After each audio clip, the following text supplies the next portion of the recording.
creativity is 100% like born out of constraints. Like there are thousands of ways to solve a problem. Mhm.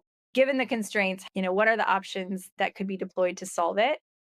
The second thing is like really like work on what matters. So this is getting back to like understanding the why and the big projects.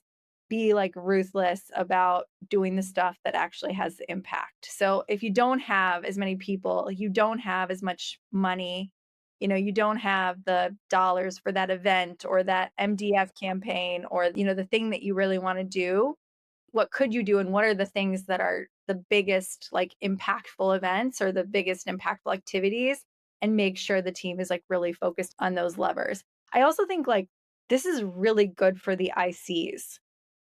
Like if you can do more with fewer people and people are working on stuff that's creative and work that matters, I think you're not only like setting the company up for better profitability, like more success, like more sustainable success, I should say. People also like that. Like people want to be like, I'm working on cool things and I get to be creative. So it kind of does two things. Yeah, that dovetails nicely into our next topic, which I feel like sometimes ICs are not as excited about AI. So we've talked a lot about, more efficient operations, removing blockers. We think AI is setting us up well to do that. And then, of course, we've talked a lot about relationships and the people on your teams. I'm curious to kind of hear how you're thinking about the intersection of humans and AI and technology and where things are heading. Well, we're certainly like all watching, and I'm by no means an expert. I'm also like not an early adopter. Like my personality type isn't an early adopter. So like I have an old iPhone that's like a hand me down. I like never bought crypto or considered investing in crypto, and I like to read like paper books. So I think take all those things and consider my perspective. But I also think like my job at Klaviyo is to think about the what if.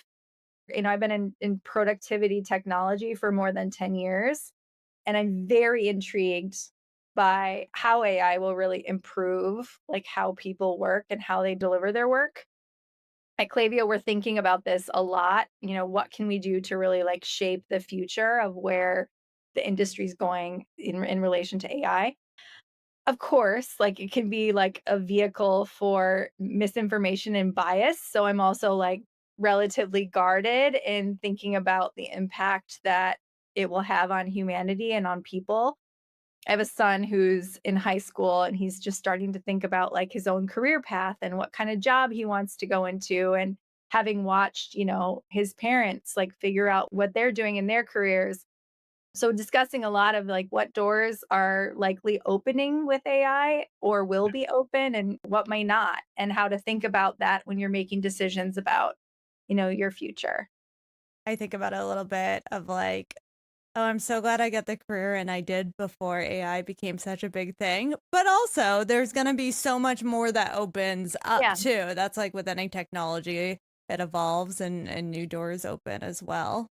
Just to double click a little bit and with what you're overseeing now in terms of, product partnerships, do you see any opportunities for AI or new technology to help accelerate partner-led growth and help partner managers and partnerships overall? Like absolutely. I mean, I think there are lots of opportunities, but one specific example is, anyone who's worked in product partnerships, specifically integrations, knows the constant struggle with R&D to get resources for integrations. Like it's really hard. You're constantly kind of like, what do we do? Who's going to build it? How are we going to make it happen? And I think integrations are very unsexy. It's like the worst, most unsexy engineering task. Like no one wants to work on them. They're simultaneously, like, somehow, like, kind of easy and complex, so it's like it's also working with another company's documentation, which could be a little bit, hard to understand. It's not the most fun. It's also the perfect job for AI. I think if you look at emergent middleware solutions like Zapier or MuleSoft, like, those are kind of starting to be in that space, but I think we will see a lot of AI-based like emergent AI-based engineering really focused on solving the connectivity between products like leveraging public documentation. So it's already there, it's already published, and how do we then, lean on that? I think the challenge in this, again, once we don't want to just set AI free to go, is how do we ensure that the outcomes of that work, that the integrations are actually solving meaningful use cases? And I think that's where like the intersection of the humans, creativity, using the tooling that can be, served up or provided through AI is really, really interesting.